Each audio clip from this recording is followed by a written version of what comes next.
Thank you so much.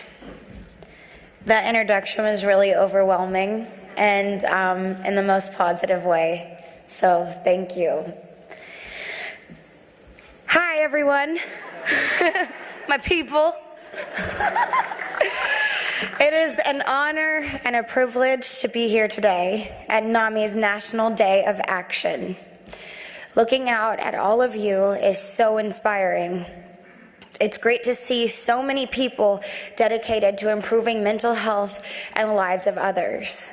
Seeing people of all ages from all over the country come together gives me so much hope that change is really possible. Those of us here today know that mental illness has no prejudice. It affects people of every race, age, gender, religion, and economic status.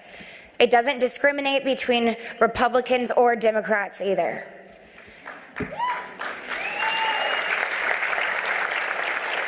That's why we are here today. We need to send a simple message to our nation's leaders. Mental health matters and needs and must be taken seriously.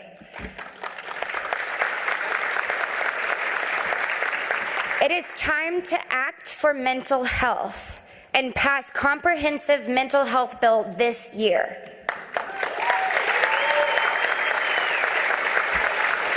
We're here because groups like NAMI have helped us understand that our voices really do matter. Our stories really do matter. We have the power to make a difference, and we have the personal experience needed to be taken seriously. We know what it means to have our lives or the lives of people we love get off track because of mental illness. We understand that mental illness is serious and can be absolutely devastating. We also know that mental illness can be treatable when we have the access to appropriate comprehensive care. I know that it is largely because of our personal experience with mental illness that each of us is here today.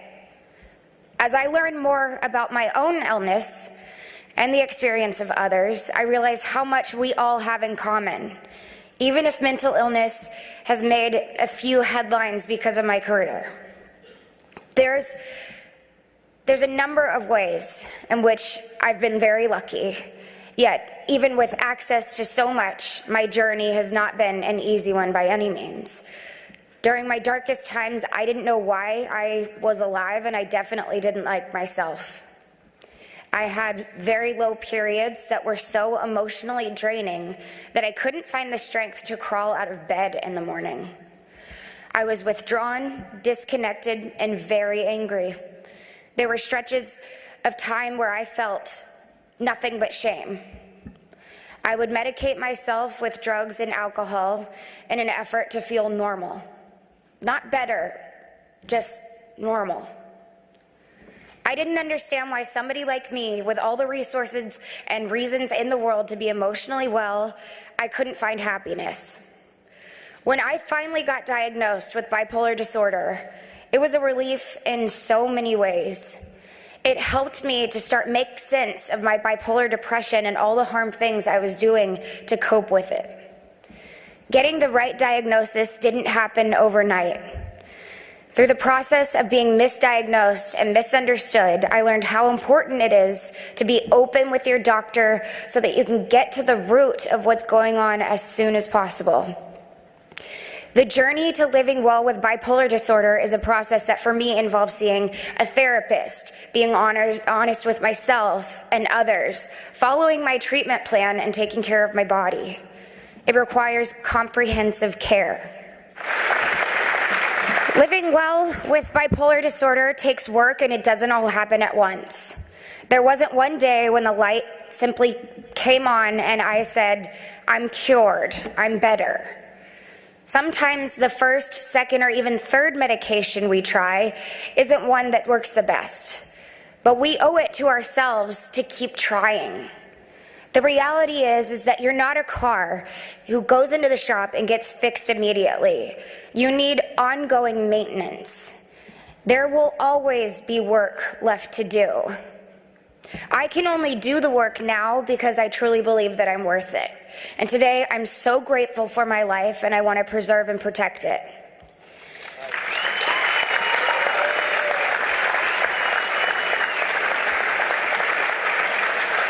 It's my personal mission to share with others of all ages, people who are children that are fans, people that don't know my music at all, but hopefully my speech today can have some impact.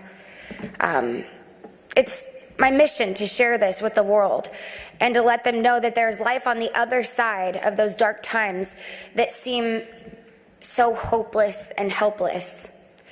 I want to show the world that there is life, surprising, wonderful, and unexpected life after diagnosis.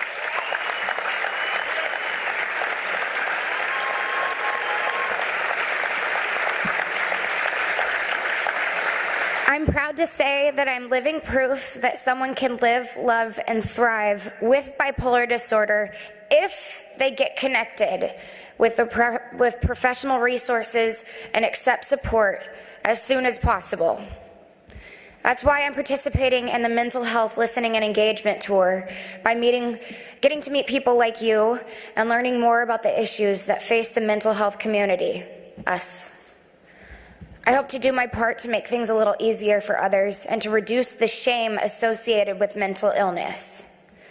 I want to do what I can to make things better for others by becoming the strongest and most informed mental health advocate that I can be. Today we have a chance to make history with NAMI, an organization that has been the forefront of advancing mental health in this country for decades.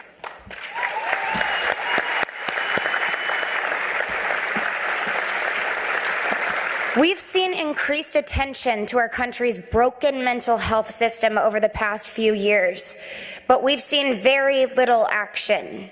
Today, our message is very clear. It's time for Congress to act for mental health by supporting the passage of a comprehensive mental health bill this year. I understand that the details around comprehensive mental health care are complex. I am not a policy expert in any way, shape, or form, but I do know that the basics of comprehensive care make good sense, common sense.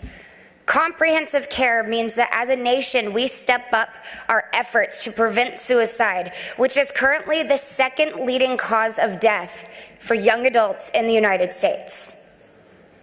Comprehensive care means that if a man with mental illness gets diabetes or cancer, his doctors work together to determine what's the best approach for his mind and body.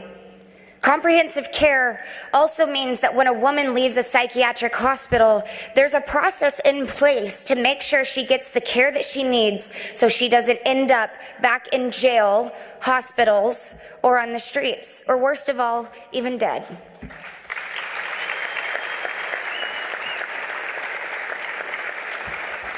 Heart of it, comprehensive care means that our mental health systems reaches people early and far more often so that fewer people fall through the cracks and suffer alone.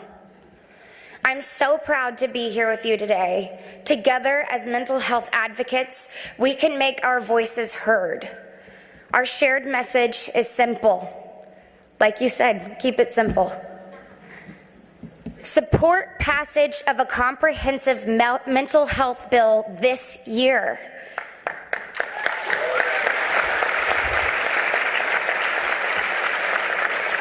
So go out there and make today count.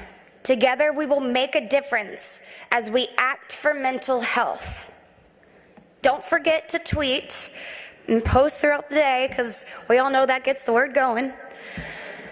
I'm about to right now, once I'm, not sitting on an important panel. I'm so proud of this community today, and I want the entire world to know that I'm proud of everyone in here, and I'm also proud of myself for getting the help that I need, and you can have that too.